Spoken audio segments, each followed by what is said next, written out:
What's up, everyone? Hey, it's Jonathan Keyworth from JK47 Paranormal with Robin from Halfern Paranormal.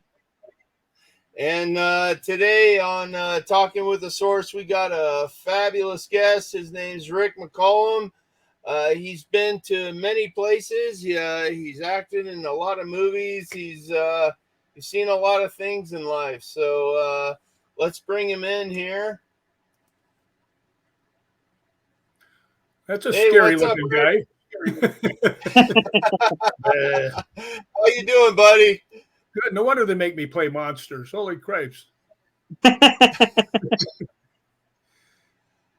So how's things, Rick? Things are going really well, actually. I'm getting to. Matter of fact, I don't know if you guys know of the Winchester Mystery House. Oh yes.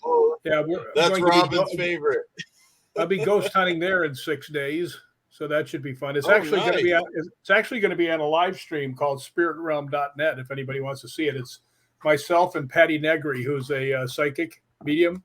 She's going to be doing a seance. We had Patty on not too long ago. Patty's cool. She introduced her book and everything. She was a fabulous person, and she's going to be back on at some point. Yeah, she's really cool. Yeah, she's going to do a seance there, and then we're going to do the ghost hunt. So that should be really interesting. Yeah, that's the place that's on my bucket list, that one. Yeah, I've never been there, so I'm really looking forward to it. I think I've been to more places in the UK than I have been in the United States. Well, next time you're over here, Rick, I'll show you a few more. Well, like I said, I'm coming probably the first week of July to England. Right, no problem. Actually, I've been Where was that, in Liverpool? Yeah, and then somebody else asked me to come check out a couple places in a place called Milton Keynes. Yeah, that's down near London. Yeah, so I got to check that out and see if I'm going to go, because it might be too far and too much of a pain in the butt. But I always like going to places. They said there's like 5 really good places in Milton Keynes. So. Hey, Robin, what's that one place? 32 East Drive or 30 East Drive? 30 East Drive. You should go there, Rick. Robin's got a lot of cool stuff from there. It's a lot of poltergeist activity. Is that in Milton Keynes or is that in Liverpool? No, it's in Pontefract. It's near Leeds. Okay, I'll have to talk to you about that when we're not on the show and figure that out. Yeah, no problem. I'll message you about that. Not a problem. So Rick, why don't you begin by telling us about your first paranormal experience and what got you interested into the paranormal? Well, so my grandfather had been a security guard in Chicago, and he got killed in one of those gun cleaning accidents. You know, if you get my drift, you know, and he wanted to be buried in Paducah, Kentucky, and my mom didn't have very much money. You know, we didn't have a lot of money when I was a kid, so we put him on a train, and we went on a train to Paducah to bury him, and had a couple surprises there. When we got there, we met his brother. Now, my grandfather's name was Joe Kelly. When we got down there, we met his brother and found out that he had actually lived his whole life in Greece, pretty much. Actually, in Sparta is where he was from. And his name was Leonidas Voholius. Oh, wow. So I went from having 100% Irish grandfather to being 100% Spartan grandfather. So that was interesting. But when we got down there, we went to the funeral home. They took his casket there. And then my mom, because this happened, I mean, everything happened like real quick. We had to do everything, you know, spur of the moment. I was only 13, so I wasn't helping much. But we didn't have a hotel room or anything. So we just decided to walk to see the closest one we could find to the funeral home. And we came up to one that looked like the set for like Psycho. It was one of these old brownstone buildings with the neon flickering outside because it didn't work right. And, you know, just kind of real run down. And we went inside. My mom asked the receptionist, asked the guy, he said, do you have any room? She goes, he says, I got one left. She goes, well, how much is it? He told her. She goes, oh, okay, we'll take that. It wasn't very expensive, and it shouldn't have been. Right? But anyway, we go in there, and as we start to go up, and he goes, oh, by the way, that room is haunted. Right? Now I'm 13. You know what my reaction was? Yes. Yes. That would be my reaction and all. Yeah, so we go up there, and the room looks like a volleyball court turned sideways. It's about 20 feet long, and it's all wood. And the beds are on each side of the room. The beds are on, so one on the far wall, one on that wall, and about 20 feet apart. So we went to bed because we've been walking and traveling and everything else. And in the middle of the night, I hear my mother scream. So naturally, I pop up and I look, and her bed is just flying across the floor right towards me. Right. So I'm looking, then I realize my bed is going towards her. So we're both zipping across the floor, and we bashed into each other in the middle of the room. And we just sat there and looked at each other for a few minutes. And finally, my mother just went, I think that guy downstairs is right. So that actually got me really, really interested. And after that, I was hooked. I had to find out what the rest of the stuff that was going on, No, of course. And you've been in a lot of movies. Like I did some research on stuff. Why don't you give us a bit of an outline on all you've encountered with in Hollywood? Oh, geez. I have done not just movies, but like I'll just give you a hint. I did the Walking Dead webisode that won the streaming award, Cold Storage. I did the short film that won the Star Wars Challenge at Comic-Con. That was Adam Green's movie. It won Best Action and Best Film. A lot of stuff like that, which was pretty cool. But I've done probably 65 or 70 movies alone. So yeah, I've done movies with Clint Eastwood. I've done Naked Gun movies. I've done lots of horror movies.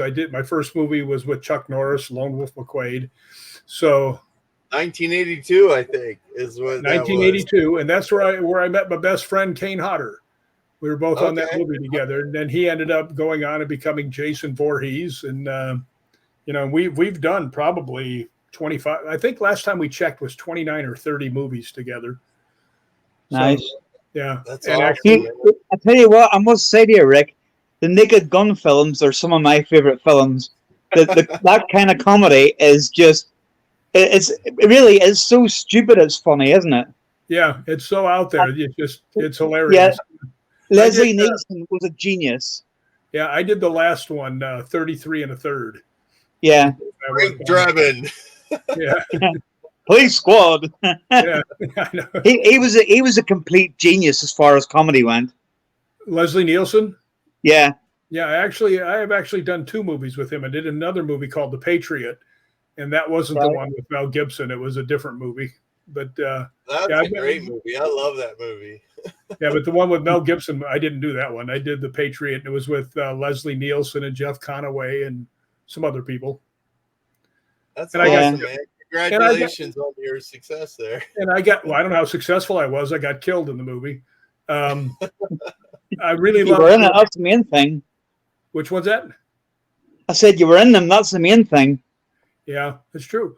I've been, the Hatchet, the 4 Hatchet movies. I've been in all 4 of those, which most people don't know because I was doing stunts in the background.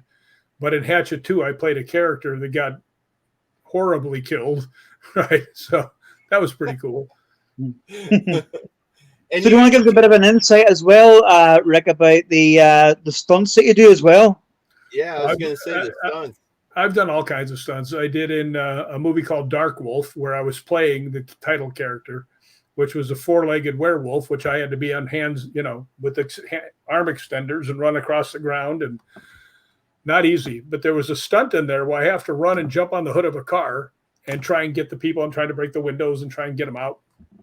Car takes off going backwards about 20 miles an hour.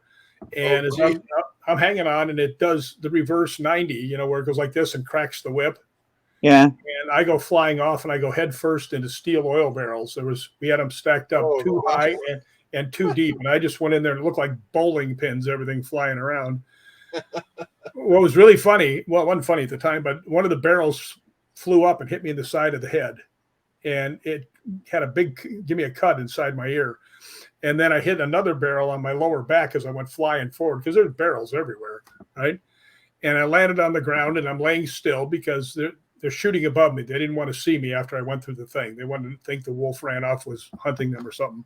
So I'm laying flat, and they yell cut.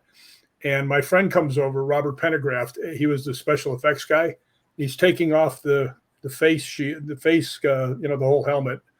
And it wasn't a helmet. I mean, it was all silicone. I mean, it didn't help when you hit your head into a barrel, right? Yeah. Anyway, it was just the mask. It was just the mask of the monster. But anyway, he takes it off, and he's saying, hold still, because, I mean, I went head first into the steel barrels. I think they thought I broke my neck. But oh, God. But I'm laying there, and my friend Richard, who's one of my best friends, was directing. And they pulled the mask off, and you could see blood coming out of my ear. So now they think I had like a brain hemorrhage or something, a brain damage or something. And they're looking down. And I said, it's just a cut. And they go, really? And then Robert looks and he goes, yeah, it's a cut inside your ear. I said, I know. I felt it when it happened. But I looked up at Richard. Richard goes, he was the director. He goes, are you all right? And I said, can you say the 3 words I really want to hear? And he looks at me and he goes, what 3 words? And I said, perfect. Moving on. You got the shot and you don't have to do it again. And he looks at me and he smiles and goes, perfect, moving on. You'd have been in trouble if he just said, no, do it again. That's part of the job. You stagger up, get back up there, and go again. Exactly. Was that the most dangerous stunt you ever did, or what was the most dangerous stunt you ever did? That was pretty dangerous when you're flying off head first into steel barrels. I did another one in a movie called Project Metal Beast, which was also with Kane again. And Kane was playing this 7-foot metallic werewolf. And I was doubling Barry Bostwick. Okay. And he comes out, and Barry's looking at him, and Kane just goes smack and hits him in the face, right? Which off I go flying into the distance, right? Well, when we were setting it up, Kane says, look, I want you to go flying, really good flying. I said, I know, I brought the mini tramp. Trust me, I'm going to get a lot of air. And he says, okay, where are you going to land? And he says, I don't want to see any boxes. Now, in stunt work, a lot of times you'll see cardboard boxes, like, in a storeroom. You see guys always flying into that. That's what we use to break the fall on a lot of stuff. And he says, I don't want to see you flying into boxes. So I'm walking around looking, and there's this steel rolled down door, industrial strength one, because we were in a water plant. So nobody was looking. So I ran and I jumped up and I hit it with my shoulder, and it knocked me backwards about 3 feet. So I thought, oh, all right, this will work. So I went up to Kane. I said, put the camera over here. He says, okay, what are you going to do? I said, I'm going to get back there, going to run, hit the mini tramp, go upside down and backwards into that wall, right, and then onto the ground. And he goes, what are you going to put underneath it? I said, nothing. I'm going to land on the concrete. And he goes, are you sure? And I said, yeah, I got this. I got it figured out, right? Because I've got knee pads, I've got elbow pads, and I've got a back pad, right? So I figure as I fall, I'll just hit on my elbow, break the fall with my elbow or my knee. And I knew that when I hit the wall, it was going to kick me back. So I knew I was going to come flying out on my side. So it'd be fine. Well, I hit the wall so hard that it went backwards. And I went straight up and down onto my head on the concrete. Right. Oh, now, realizing that I was looking forward, you don't want anybody to see your face when you're doubling somebody. So as I hit, I spun around, put my arms up in front of my face, and then, was facing the other direction. So Kane comes over, the yell cut. He comes over, he goes, you okay? And I said, yeah. The director says, did that hurt? I said, of course it hurt. Out of my head on the concrete from way up in the air. What do you think? Yeah, it hurt. So then they grab me and they throw me into a pile of sharp metal stuff. And I'll if I go flying into that. But Kane told me a story that was really funny. Is there was 2 kids talking to him before the stunt, and they wanted to be stuntmen. And when they saw what I did, he said, all you could see was them leaving. I could just picture that. Yeah, they probably went into public service somewhere. Oh, screw this. I'm not doing that. But yeah, that was stunt people. And that was one of the hardest hits you'll ever see on a movie. It really was. Oh, man. You know what Kane always says? Whenever we do something, you look at somebody and somebody say, man, that was a hard hit. He goes, not harder than Rick's fly through the air, hit your back, land on your head, and spin like a top trick. So yeah. So you've done a lot of paranormal investigations. Can you name some of the places that you've been to? Oh my goodness. Gonna have to go to my cheat sheet here. It's in the back of my book. While you're at your cheat sheet, Rick, I'll just quickly give a shout out because AJ isn't here tonight because he's working. He's another one that usually comes on with us. He's had to work, so we're holding for him. And also, we're actually sponsored by a company called FCD Ghost Boxes. So there's a guy in the UK here, Nigel, makes some really good ghost boxes as well. But I'll just carry on then. Okay. Yeah, I can tell you that I have ghost hunted in Australia, Switzerland, Puerto Rico, the Bahamas, England, Ireland, and Scotland. So I've been around. But here's some of the places that you'll probably notice: Leap Castle, Hellfire Club, Mansfield Prison, Clive Barker's house, the Whaley House, the Birdcage Theater, Greyfriars Cemetery, Trans-Allegheny Lunatic Asylum, the Queen Mary, the Pioneer Saloon, the Stanley Hotel, Sloss Furnaces, the Real Mary King's Close, Bachelor's Grove, the Old South Pittsburgh Hospital, Linda Vista Hospital, William Heath Davis House, Buffalo Central Rail Station, St. Andrews Castle, Battle of Rosslyn Battlefield, the Omen House, the William Wallace Cave. Now, that was only one side of this list. The other side, I don't want to keep just reading, but that's only one side of the list. Can I just ask you, Rick? Yeah.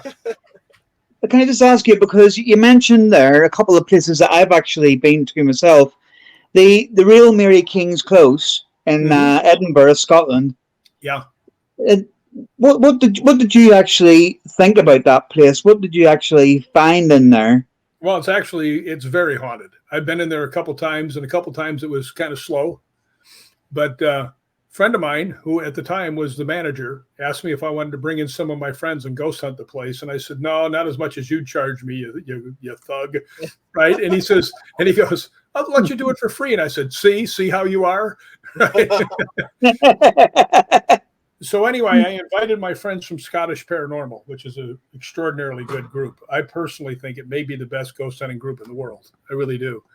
And I happen to be a lifetime member of it too. They put me into their group, so I've ghost hunted with them a lot. So I decided to do a para-unity hunt.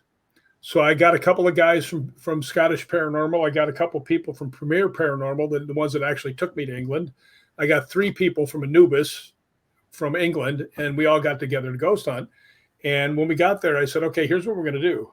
This is going to be a para-unity ghost hunt. So you can't ghost hunt with the people you came with for the first hour. So they had to ghost hunt with a different team. So everybody got to meet everybody else and ghost hunt together. But after we were done, the guys from Scottish Paranormal said, they've been there many times, and they said they've never seen it. Drop my light. Sorry. No, you're good. They'd never seen it that active, and it was freaky haunted. There was a spot down there near the little girl Annie's room, and we were just outside the room, and I started hearing something, and I see the other people, looking around, so I know they're hearing it too. And you guys know enough. You never say, "Hey, I hear this. Do you hear it too?" You always ask them what they hear, right? Yeah. So I just looked up. I said, "Are you guys hearing something?" They go, "Yeah." And I said, "What are you hearing?" And they all said that. There was 3 women that were standing there. They all said the same thing. They said, "Sounds like a loud heartbeat." And I said, "I know. I can hear it too." And one of the girls was the assistant manager. I said, "Is that something in the building?" And she said, "Uh-uh." I said, "Could it be something upstairs?" She goes, "You can't hear outside from way down here." So that was really interesting. We saw when we were leaving, there's this one hallway that's like real steep up and down, if you've ever been there. Yeah. One of the doors on the side, we're standing there, and we can see the knob turning, trying to open. So that was, that was nice. Yeah. For people watching who probably don't know, it's an underground street in Scotland. It was like an underground community, isn't it? The Edinburgh now is basically built on top of it, but they've restored this part, and you've got to pay to get in normally, unless you're Rick. You've got to pay to get in anywhere. And get a tour around it. But Well, I tell you what, after going off a vehicle at 20 miles per hour, you deserve to be on for free. But I tell you one thing, Rick, I found about that was I found that I had an overwhelming presence of being followed in there, Yeah. being followed round, and there was a certain place. I think it was probably one or two up from that Annie's room you were talking about, and you go in and you see all the little like what we would call living rooms and with little beds and stuff and that. And there was one of them that I went into and got the feeling that I was being hurried straight back out of it again. I don't know whether you got that or not. Well, It was fortunately, I had been in there with the manager before, and he and I went ghost hunting for about maybe an hour, after it closed. And I didn't have any equipment. We were just going through. And we were in one of the rooms.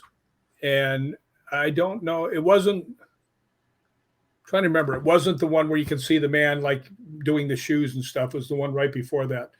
And yeah, I think that's the same one I'm on about. Yeah. While we're standing there, and it's got wooden floors, I'm sitting there and I turn around and I look and I hear real loud someone walking up to me. And I just turned around and looked, and I looked at him, and we're like, whoa, that was interesting. Yeah. And then I'm trying to think, there was somewhere else you said that you'd been to over here, and I'd been there as well. Bolton Abbey. No, I've done Bolton a few times, but not the actual Abbey. Yeah. But no, when you were in Edinburgh, did you ever do the Edinburgh vaults? Oh yeah, yeah. Matter of fact, I wish I had known that you wanted some evidence up there, because I have something that I was told. I'm not sure, but I was told that they use these pictures to help, with the tour. Because when I was down there, they say they always see a lady in white at the end of the hall, at the end of the hallway. Yeah. And I picked up my camera and I just said, I understand you're supposed to be down there. And then I noticed we had a laser grid up, and I noticed there was a spot that was missing, right? So I just went, I said, we always hear about a lady in white. I said, can you make show yourself? And I clicked the photo and nothing there. So I said, no, really, I would love to be able to talk to you and to be able to see you. And I clicked a picture and I looked down, and they're right in exactly where they always see the lady. There's a white light just going, human shape. Yeah. And then I said, can you come a little bit closer? And the next picture, it was about halfway down the hall, right towards me. And the last one looked like a cylinder of light going right over the top of my head. So, right. Yeah. That place is really active. Yeah. We did that on a just like a public tour, really, the vaults. And it was me and my missus and my mother-in-law, and they took us into the first room, and the guy that was doing the tour asked us to sort of gather around in a semicircle where the big fireplace is. And as we gathered round, I tapped the mother-in-law on the shoulder and I says, look over in that back corner. And she says, why? And I says, there's a man standing over there. Because I at the time I used to keep forgetting, thinking everybody could see it. And she was like, where? And I says, over in that corner. I says, there's a man standing there. He's not doing nothing. He's just standing watching us all. And she was like, no, I don't see anybody. And then the tour guide started talking, and he said, this room is notorious for a guy who watches everybody, and they call him the Watchman. And she looked at me and she went, wow. I said, he's literally standing in that corner. Well, we did have other things happen in the vaults. I was sitting down cross-legged up where there's like a little set of stairs that go up to a very small like room that's in there, like where you would store things. Yeah. The vault itself. And I was sitting up there, and this one girl was actually filming me while I was talking and, using the K2 and meter and stuff. And I'm looking at her, and I can see the whole hallway. She's only 20 feet in front of me. Nobody else is there. And I hear her talking, and I'm listening and listening. And finally, I just looked up. I said, Carol, who are you talking to?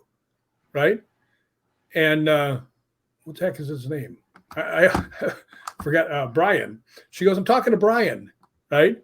And I said, Brian's not over there. I said, he hasn't been here the whole time. She goes, he was just standing right here. I was talking to him. I said, I'm 15 feet away from you. I can see you. There's nobody there.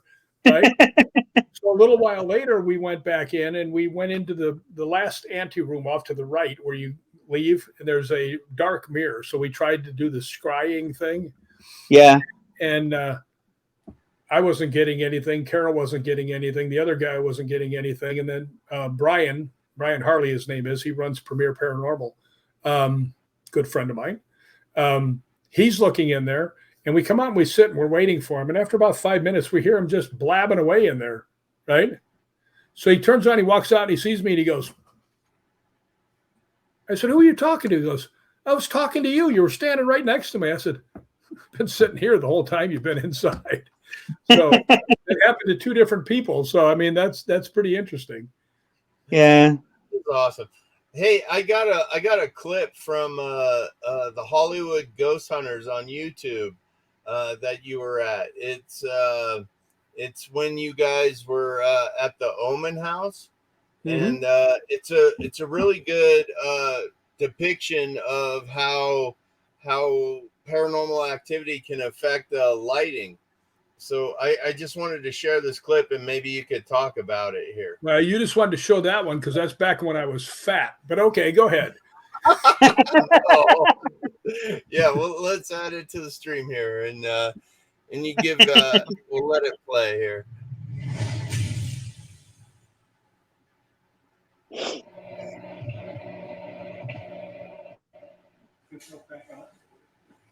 you see it? Yeah, I know you just shut the light off. I did. That I did see. Okay. So there's Okay, three we lights should check down the with them and hallway see what there. it is. Just watch these three Yeah, why do they lights. do It's that? crazy. Oh man, is that supposed to be turn around?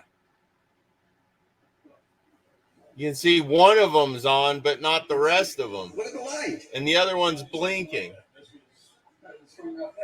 That's the smoke alarm. You saw the smoke alarm go itself off. Well, some of the lights were moving independently of the others. They're all on the same circuit. They're No. all on one line. No, No. they were totally independent. I can show it to you. Yeah, they were Right, totally right, independent. that's not normal. That is not normal at all. So what do you have to say about that investigation? That was crazy. That one light would stay on, one would go blinking, and that was crazy to me. Well, actually, the other one, the one farther back, was doing it too. So I mean, it was like a carnival in there. That's just one of the weird things that's happened there. I mean, I've had so many things happen at that Omen House. I've gotten some really good video out of there. It's very haunted. There's just no way around it. And where is that Omen House? It's up in the Hollywood Hills. It's actually right next to where the Manson family killed Sharon Tate and all the rest. Sharon Tate, yeah, I was going to say that.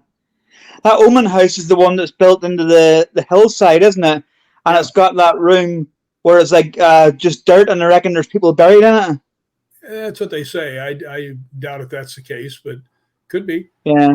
But, that's the whole place is very strange. I remember one day we were there ghost hunting, and we're down in the bottom floor, and I hear somebody outside on the stairs, and I look over at Robert Pendergraft, the guy who's the special effects guy that was taking the thing off of me. And he looks at me, and we walk outside, and it's split level. So you can go up and you can go down. So he goes down and around the building, and I'm standing there, and there's leaves on the cement stairs, right? And I'm looking down the stairs waiting for Robert to come back, and I hear behind me crunch, crunch, crunch, crunch on the leaves, somebody walking down the stairs. So I turn around and I look, and there's nobody there, but I can still hear each step going crunch, crunch. So I just stand there, and it stops at the step right in front of me. And I just stood there for a second. I went, hi. Right. And then I heard laughing behind me because Robert was coming up the stairs, and he heard it, and he saw me when I did. Hi. I mean, what are you going to say? He walks right up to your face. That's all you can really say is hello. How you doing?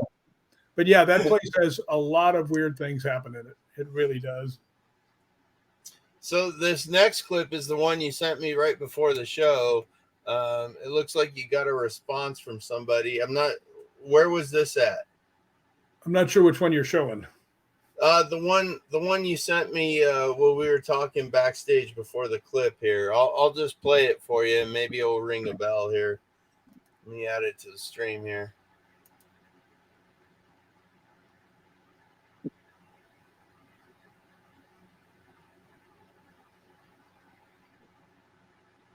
The energy. Yeah, I didn't hear any sound though. Yeah, I don't. Oh, it's off. There we go. Yeah. Wow. I'll play it But, again yeah. here. The castle that we should be afraid of. Yeah. Yeah, you asked, is there anybody in the castle we should be afraid of? And you said, and it said the energy. And what's so interesting about it, that's Balgony Castle, which I've had the good fortune of ghost hunting there many times with Scottish Paranormal. But the fact that it answers with a Scottish accent is kind of interesting. Yeah, Yeah. the energy. The energy, yeah. The energy. Can I just ask you as well, Rick, what kind of ghost box was that you were using on that one? Actually, that wasn't mine. That's Scottish Paranormals, but that's actually what's called a Frank's box. And Frank's box is actually the one that Thomas Edison invented, and he called it the telephone to the dead. So Right. they are very active. You know, if you can get a real Frank's box, I mean, you're going to get some real answers out of stuff. Yeah. And it doesn't have that, you know, the SB7 or the other stuff. Yeah, it's just literally it cuts all that out. It just gives you the voice through, doesn't it? Yeah, most of the time. Yeah, it's really just straightforward. I will tell you something about that box. I was at the Hellfire Club in Ireland, and they had that box with them, and I was walking around the Hellfire Club, and I came across an Eileen Murray and Jonathan Garraway, two friends of mine, were talking to the spirit box, and nothing was answering them. So I walked up and I said, "Hey, can I ask, you know," and this is actually in the book, and I have to tell you something about the book. Anytime something happened to me and somebody else was there, I let them put their version in also.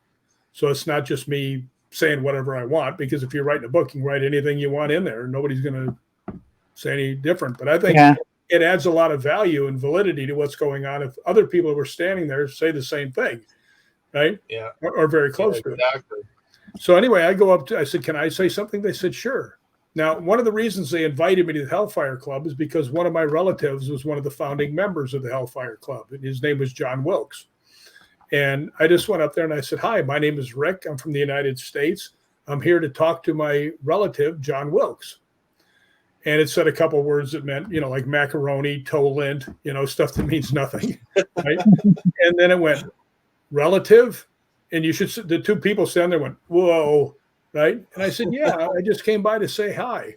And it said a couple of words, and it goes, "Hi, Rick." And now they're like, Oh, wow. you know. So then I asked, I said, "All right, I think I'm talking to John Wilkes. So let me ask you this, because this will tell if you're really my relative, because I would have done the same thing." I said, "Did you really let a baboon loose into the Hellfire Club and scare the hell out of everybody?" And get once again a few words, and then it went, "Baboon." Now, oh, wow. if you can tell me the chances of something within a 3-minute conversation saying relative, hi, Rick, and baboon. Yeah. You know, and so Yeah. I looked at Jonathan. I said, "That's going to be the best piece of tape we'll ever get." He goes, "Oh, we weren't recording yet." I'm like, Oh, no. Cut. That's when you need a time machine, isn't it? Yeah, that was, yeah. Do you want to show people your book, Rick, for them to see? Yeah, sure. There we are. There it is. Yeah. So here's his book. It's called Ghosts Believe in Me. It's available on Amazon. Where else is it? Barnes and Noble. Also Barnes and Noble. Yeah, and I got to tell you, I'm really proud of that book because it won the Paranormal Show Awards Book of the Year. So that's excellent. That was pretty good. That's actually where I'm standing right there. That is right about where the thing with the Frank's box happened. That's the Hellfire Club. It was only a few feet away from the story I told you. Oh, so this picture here is at the Hellfire Club, huh? Yeah, the one that's in Dublin. There's another one that's somewhere in England. Yeah, there is one in England somewhere, but I can't remember where it is now. Yeah, but there you go, everybody. Get out and get Rick's book. Yeah, get his book, man. Check it out. Well, I think you'll like it because it's gotten so much good feedback, and I mean, I think that's why it ended up winning the award. But the thing that was really weird, I was on a show like this, and somebody said, "Congratulations on your book," which everybody always says when you write a book, right? And I went, "Oh, thanks." And they said, "No, that's a pretty good award you won." I went, "What?" They said, "You won the Paranormal Award Show Book of the Year." And I went, "No." And they said, "You did." I said, "Send me a link." So they did, and sure enough, there was the ceremony, and yeah, my book won something. Then Nick Groff won something, and then Adam Berry and won something. So it was actually a really legitimate show. So I was like, "Wow, that's pretty cool." You think somebody would have told me I was nominated or that I won, but But you still won. You still won, Rick. Yeah, I didn't know a thing about it. No, that's great. That's great. So tell me, what was your favorite investigation? What was the one place that really kept you into the paranormal that just wowed you? Pretty much all of them, to tell you the truth. There's been some like Bolton Priory, which was just absolutely freaky haunted. Sloss Furnace was really interesting. Yeah, I heard a lot about Sloss Furnace. What was your experience there? I see a hand behind you. Oh yeah, that's a Halloween decoration. Oh, I just see a hand back there, and I was like, dude, you might want to check that out. That's my high five. There you go. High five. We were at Sloss Furnaces. It was Kane and I and another one of our guys, and we were there with another group that had invited us. And I don't know if you've ever seen it, but it's a big furnace place. I mean, huge place. And we went down you'd go down the stairs and you'd see where they moved all the stuff underground. And there's other rooms. And, we were walking in this one room and we could hear above us somebody running through the catwalk very clearly. And we stopped and there was 3 people behind me. All 3 of them were actors, that were joined us. And, I said, you know what? I'm going to take out my night vision camera because they say they see an apparition over here all the time. So I picked the camera up to my face and I feel somebody bump into me and slide across my chest like would if you're trying to get out of a crowded elevator. Yeah. Well, I figured it's one of the 3 of them, right? Right. So I turned around and I looked at him and I was going to get mad, say, dude, I had the camera in my eye, don't come banging into me. Right. So I just turned around. I said, who just bumped into me? And they're all standing there. I said, we haven't moved. We've just been back here. And I went, somebody bumped into me. And then I went, oh, right. Because it's the first time anything had done that. And the weird thing was after I realized it was that, the whole area that I'd felt something brush against me went ice cold. So I was like, wow, that really happens like that. Okay, great. But we did see other things when we were downstairs. There was this steel grate that went all the way across the floor because it was mud. And it was like these big panels that they just dropped into like this one track. And somebody kept seeing like a head popping out of the wall. So I said, just stay here. Right. And I'm walking down the hall, down these things.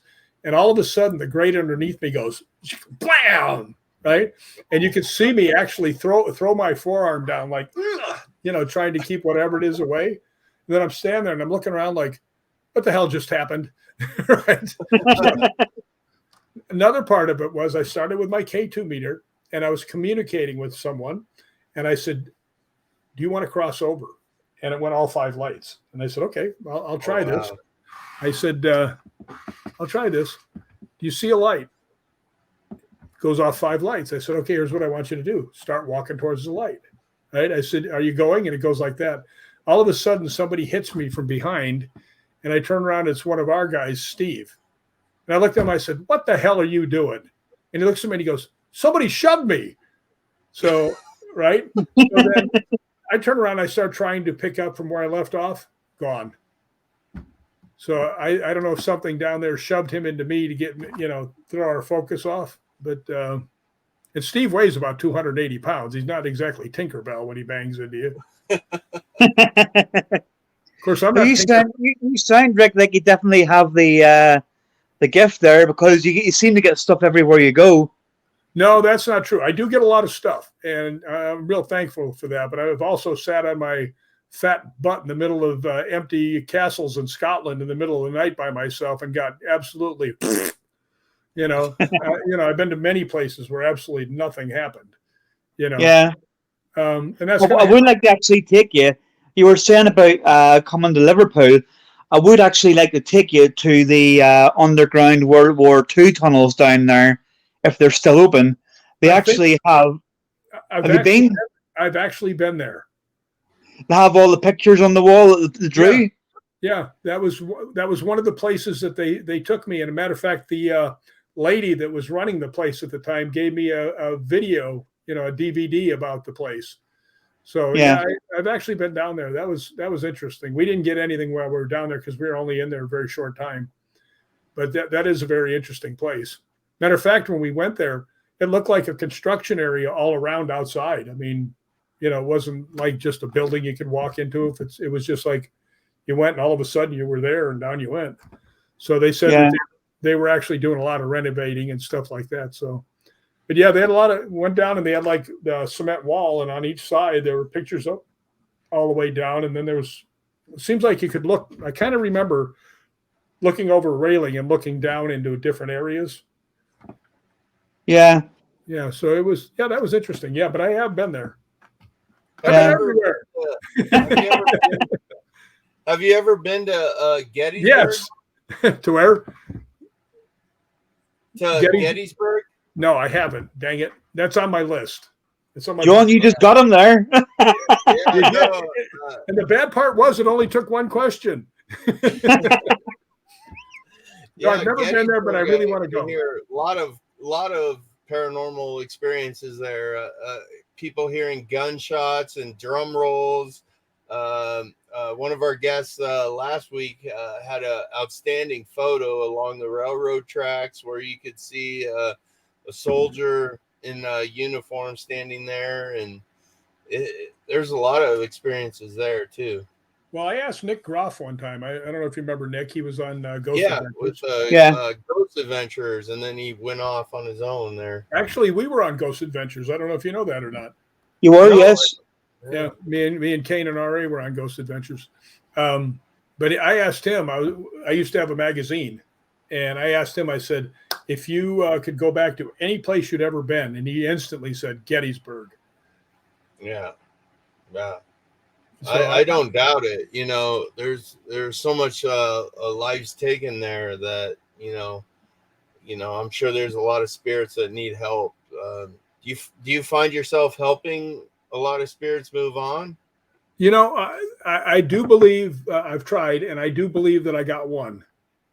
Good. And the reason I say that is we had been at this one place and found out that there was a couple of spirits. I asked if anybody wanted to move on, and one went on, got all 5 lights. And I said, "Are you man?" Yes, bam. So I said, "Okay." I said, "I'm not sure how to do this, but from what I understand, do you see a light off in the distance? It goes off." I said, "Okay, that's cool." Right. So then I said, start heading towards the light. Right. And it hits the light, it goes off again. So I said, "All right, here's what I want. I want these lights to go down so I know that you're going farther away." Right. It went from 5 to 3. And there's 2 girls standing there with me. Right. I said, "You must be pretty close." And it went just 2. Right. And I went, "Okay, that's good." I said, "Can you give us a sign that you made it?" And the girl that was on my left, her head just snapped around. Right. And mine did too, because I heard something too. And I looked over at her. I said, "You heard something, didn't you?" And she goes, "I did." I said, "What'd you hear?" She goes, "I heard a man's voice." I said, "So did I. What did you hear?" And she looked at me and she just went, "He said goodbye." Oh, wow. Yeah. So that one will affect you for a long time. Yeah. Doesn't it give you that real sense of helping, Yeah. It was, no, that's what I said. That one will affect you for a long time, knowing that you might have helped somebody get over. So that's kind of cool. Can't say for positive because I wasn't, but boy, it sure seemed that way. Yeah, It does, definitely. that's where my paranormal field started, was helping people that no one else would believe, and I've been from coast to coast helping families pass these spirits on so that they can live their lives. Dealt with a lot of stuff, so A I lot of know stuff out exactly there. what you mean. There's a lot of stuff out there too. Yeah. There is. I will tell you something that was really interesting, and I wish I could put the pictures up, but I don't really have them here.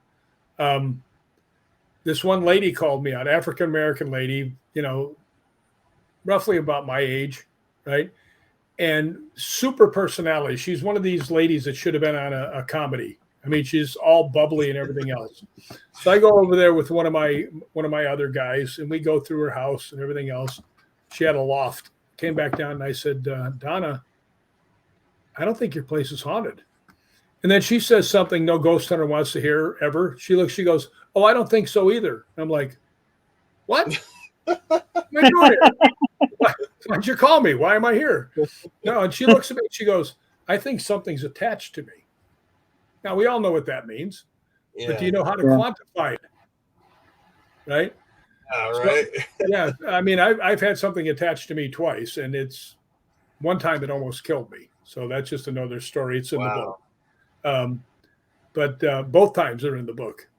But anyway, I knew she just wanted to feel better, right? So I thought, okay, what can I do to make her feel better? So I took out the K2 meter and I ran it over and I said, look, Donna, nothing's going off, right? I said, here, let me use my night vision camera. And I used that. And I said, see, there's nothing here. And I just gotten an attachment for my phone that would let me do FLIR, thermal imaging. And I picked that up and I took a picture of her. And there was a thing about the size of a football in her stomach that was black and purple. And I was like, oh, that's not good. Because if it's that means it's really cold, right? Yeah. So after, I said, were you like eating ice cream or something before we came, or like sitting there, holding the bowl or something? She goes, no. I said, do you have something on under your clothes? And she goes, no. Right. So I said, okay, do me a favor, go up and walk up and down the stairs. So she did, and I took another picture, and the thing is still in the same spot. So it wasn't a camera anomaly, right? It was actually there. Yeah. So she comes down and she goes, I said, well, here, Donna, here's the two pictures. It's there. I said, first thing you should do is go see your doctor because you might have some kind of blockage, right? And she goes, well, what if it is a attachment? I said, well, here's what you got to do. Tell it to leave, right? And she goes, tell it to leave. I said, yeah, and tell it very forcibly to leave. And she goes, should I get mad? And I said, well, let's put it this way. Pretend you walked in on your boyfriend fooling around with your sister. And she goes, that bad? I said, yeah, and then some. And she said, can I use my faith? And I said, certainly couldn't hurt, right? And I wish I had this on video because it was phenomenal. I mean, it was absolutely phenomenal. She put every little ounce of what she had into it. She throws her little fists over her head and she goes, the power of God commands you. Get out. Get out. I almost left. I mean, she was so sincere. But after about a minute or so of that, I mean, she's like breathing heavy. She put everything into it, right? Put some effort into this. So I sat there and I let her calm down and I took a picture and I went, oh boy, right? And I turned around and I showed it to her and it's gone. Oh, wow. Wow. So that was awesome. Can't argue with that, can you? Hard to argue with.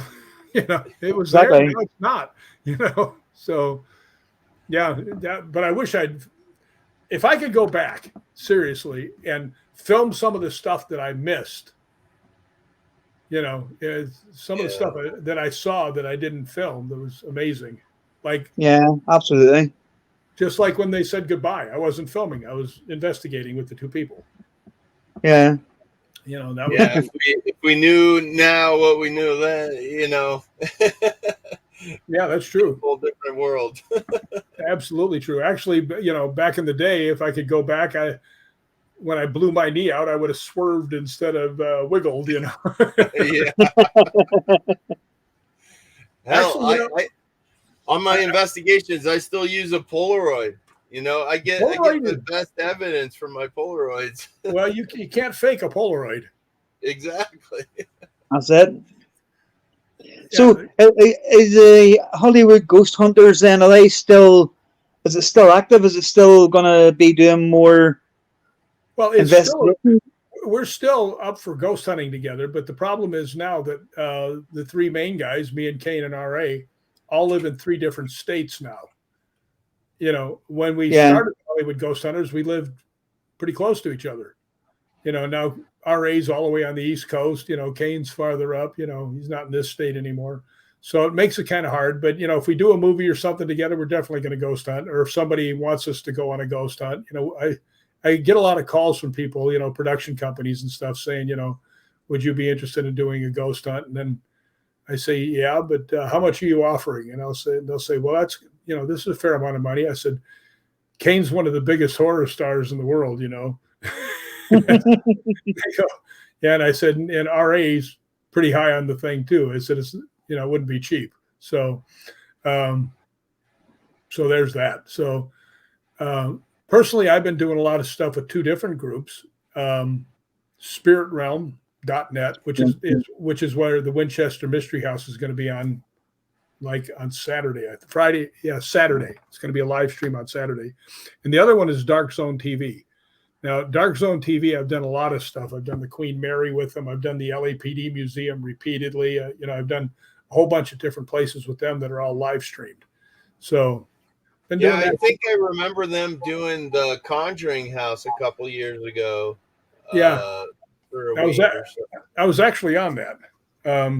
I wasn't there, but they had several people call in to ask the owners questions. And I asked them the question. I said, did you buy this house because you're into the paranormal? And they went, yes. I said, okay. So I thought that was a pretty relevant. What about what about the Queen Mary then? Because that's another one that I've always wanted to do. Well, the Queen Mary, you might have to wait a while because it's actually sinking. Yeah.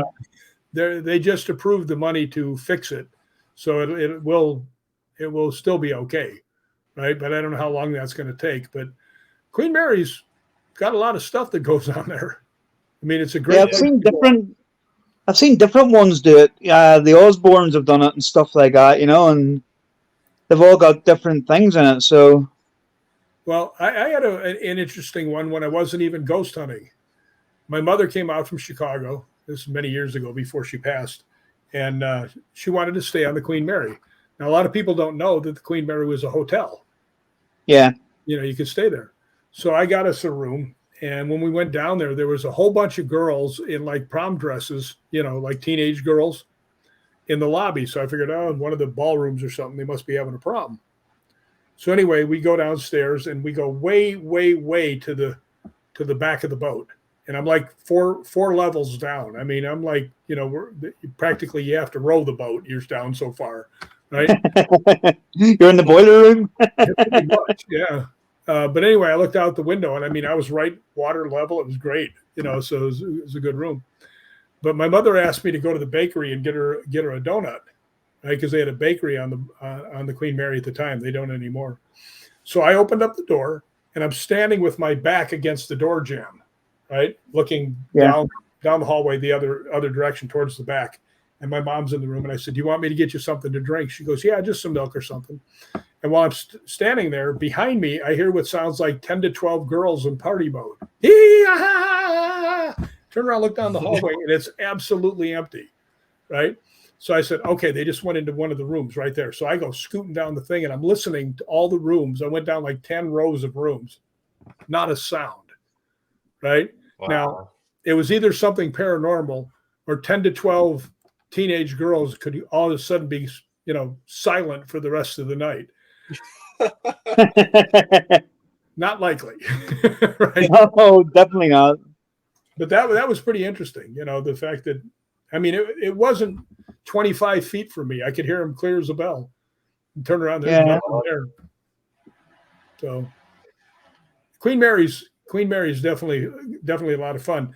I remember I was wearing my Hollywood Ghost Hunter shirt when I was on there, and people kept coming up to me because they'd seen us on ghost adventures and things like that. And they said, "Are you ghost hunting here?" I said, "Well, you're really not supposed to, you know." I said, "But if you're out on the main deck, later on tonight, you might see me wandering around, right?" Yeah. With your K2 meter on. And... Yeah. Not only my K2, I had my voice recorder, my camera, Yeah. But I'm trying to keep it low key, but that didn't work because over the course of the night, 14 people joined up with me. So I got like this little army following me around everywhere I was going. I was like, yeah, nobody's going to notice this for sure. It's a lot of energy there. No, but nobody bothered us. So that was pretty cool. So what's your go-to piece of equipment? Like if you could choose like one piece of equipment to take with you on a ghost hunt. Well, the one that works best for me is the K2 meter. And everybody that I go with teases me. They said, "How do you get that much stuff on the K2 meter?" I said, "Because I know how to use it." Right. And I mean, I've had people say you're like the god of the K2. You're the king of the K2, which is all very nice to hear, but it's a little pushing a little high. But I do a lot of stuff with the K2 meter, and I try to explain to other people. I said, when I go somewhere, I explain what the K2 meter is and how it works. Right. I said, nobody else. They walk in and they go into a 15th century place and they said, "Could you come to the K meter and light it up?" They're sitting there going, "What's a K2 meter?" I don't know what you're talking about. So I always explain. I always introduce myself. I said, "Hi, I'm Rick. I just just here to communicate with you. Not here to cause you any harm. And I'm going to use this equipment. And if you press the button, it'll light up all 5 lights. So I hold it up. I said, if you come close enough and I press the button, making sure everybody sees me press the button, right, it'll light up like this." And then I take it off there. And I said, "So if you come close enough and you can answer my question as a yes, just by coming close enough, and I'll know you're here. If it's no, just don't come up close enough. And then we can communicate that way." And I still remember I did one of the things for the Dark Zone at the LAPD Museum. And I'd loaned them a couple pieces of equipment because some of their equipment had been in storage and actually melted, right? Oh, wow. So there was Kristen Lumen, there was Brandon Albus, and there was Susan Noel Slaughter, all TV people, right? Yeah. And we get there, and I reach into my bag, and I take out the K2, and Brandon tells me, he goes, "Hey, mate, we used that for 2 straight days. It didn't go off once." I said, "Okay." So we go downstairs. We go downstairs, and I'm standing there. And I said, "Is Walter here?" Bam, 5 lights. And they'll go, "Oh, what the hell?" So I was using it all the time. It kept going off. And they're like, "It didn't go off for us at all." I said, "Works for me." Let's put it that way. Yeah. So, and it makes me laugh, though, when some of these people, from what you were saying there, Rick, a lot of these people, and you watch them on a ghost hunt, and they're like, maybe they've got one of those Ghost Meter Pros or something like that, and they'll say, if you just come forward to that Ghost Meter Pro and it'll lay out, and I'm thinking to myself, if you're talking to someone from the 1800s here, they're not going to know what a Ghost Meter Pro is. No, I will tell you something that happened to me. When we did Ghost Adventures, we did the Pico House.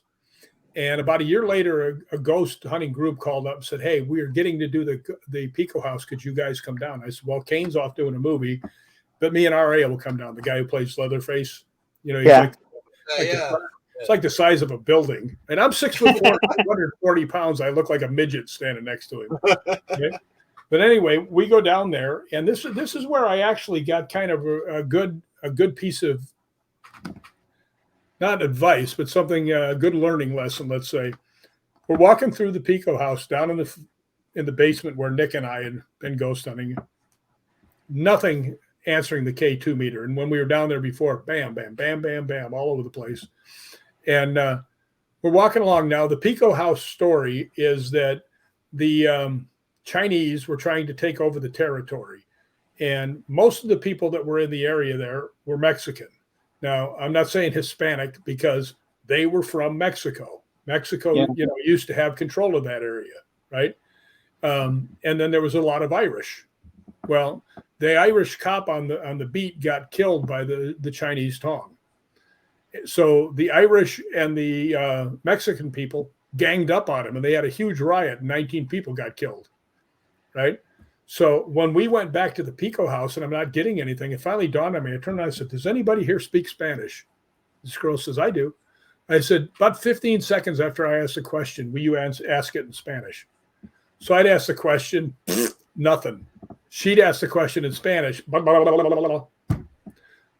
So it just told me if you're going to go someplace, like you go to, Germany, and you're going to be there in a 15th century castle, you might want to take someone who can speak German. Right. An interpreter. Absolutely. But I mean, it was so cool the way it responded that quickly, like, oh, now I know what you're saying. Good. That's Yeah. I mean, I struggle anyway because although I speak English, I'm from Belfast, so nobody understands me. Well, one of my really good friends, Ryan O'Neill, is from Scottish Paranormal, and he's got a real Scottish brogue. And we'll be driving, going somewhere, and he'll be talking in the background. I'll turn around and say, will you speak English already? So it's like I think the main thing about our accent from Northern Ireland is that I've slowed down a lot. We speak very fast over there. I've had to learn to slow down because living in England, people weren't understanding me. And it's like if I go back home for a week or 2 weeks or whatever for a holiday, and I come back, it's like, oh, damn it, I gotta slow down again because you get so used to talking like you used to. Well, I'll tell you a funny story. I was doing a movie in Australia, and one of the production assistants was actually from Roslyn, Scotland, right? Yeah. And his name was Sean. And he had that really fast, heavy brogue. And he comes up and he starts telling me what we needed to do the next day. And I went, Sean, I didn't understand a single word you said, right? And he looks at me and he goes, should I talk like an American? Making real funny with his mouth. And I went, yeah, do that. So anytime he would come over to say something, I go, Sean, he goes, okay.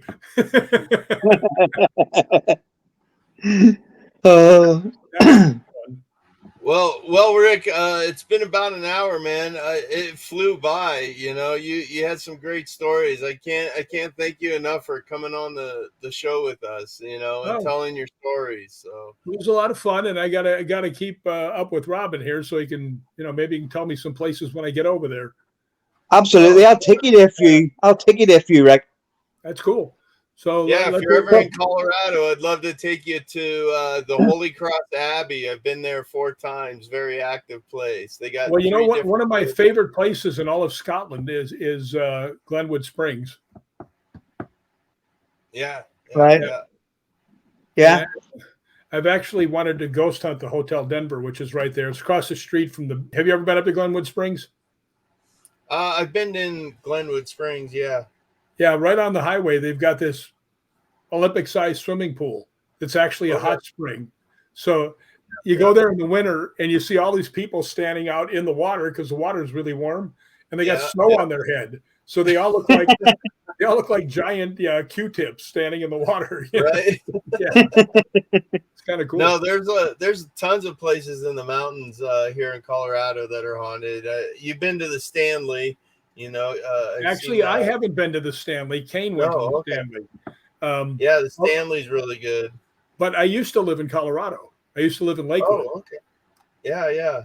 So I've lived here my whole life. My dad played for the Denver Broncos from 74 to 81. What was his name? John Keyworth. Oh, yeah. Didn't he Number play 32? Didn't he play fullback? Yep. I never heard of him. He sung that song, Make Those Miracles Happen, before the 77 Super Bowl. So I remember him very well. He was a monster. Yeah, that was my pops. He was the guy that the entire other team was hanging on to him, trying to pull him down. Yep, still got his original helmet here. Nice. Yeah, I do remember him. I'm a Packer fan, so.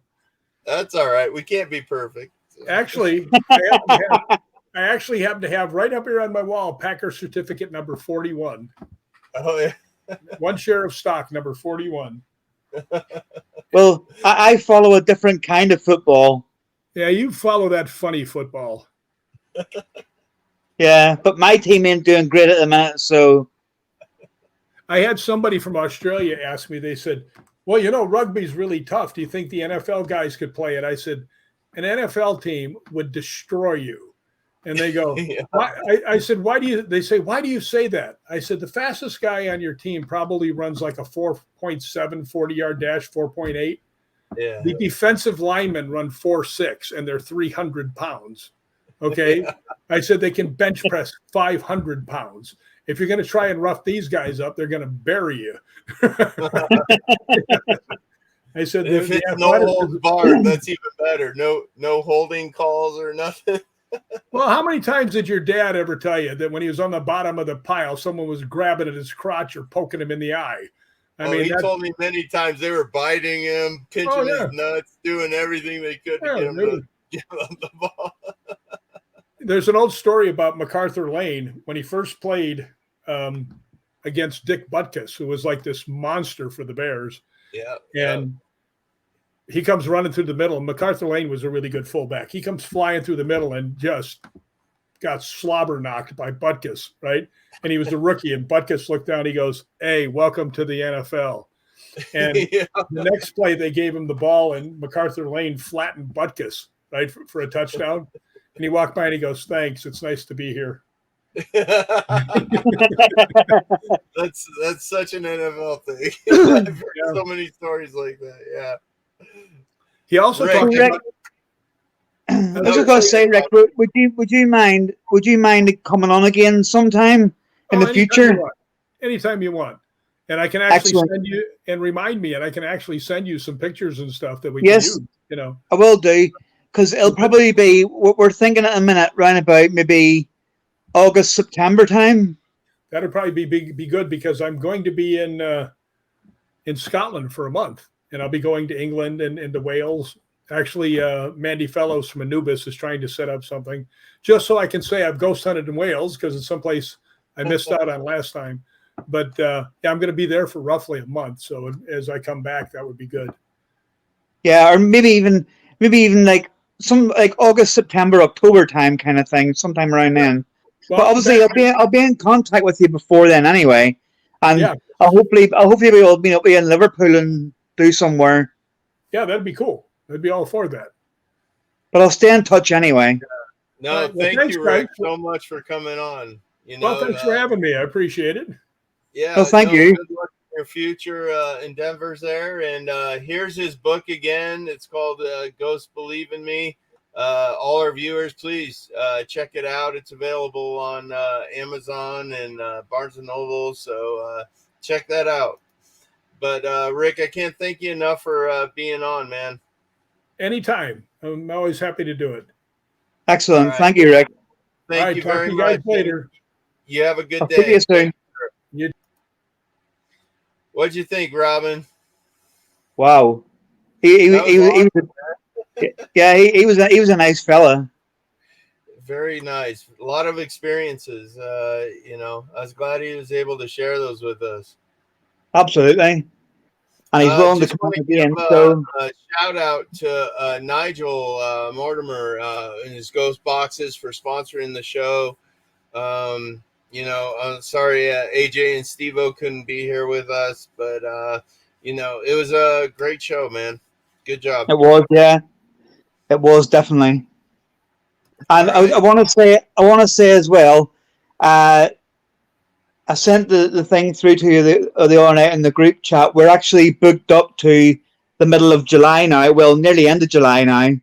And I always give a shout out to Mr. and Mrs. AAP from the AAP Variety channel, because they always send people over to us. But they're also going to be coming on at the end of April. Oh, great. No, that's awesome, man. So, yeah. To chat with them. So, but Nigel's back on. Nigel from FCD Ghost Boxes has that new ghost box out now where he's got the MK4, but he's got a REM pod built into it now. Oh, well, yeah, I heard about that. AJ was telling me about he's coming back on. I think it's the 25th of June, and he's going to do, for anybody watching, he's going to do a live demo with the box to let people see how it works and stuff. So that'll be pretty good. Maybe I could get my spirit guys to talk through there. You never know. You never know. All right, but thank you everyone for tuning in, talking with a source. Jonathan Absolutely. Beavers from JK Paranormal and Robin from Rob. Hopper and Paranormal. So thank you guys, and have a good night. Absolutely.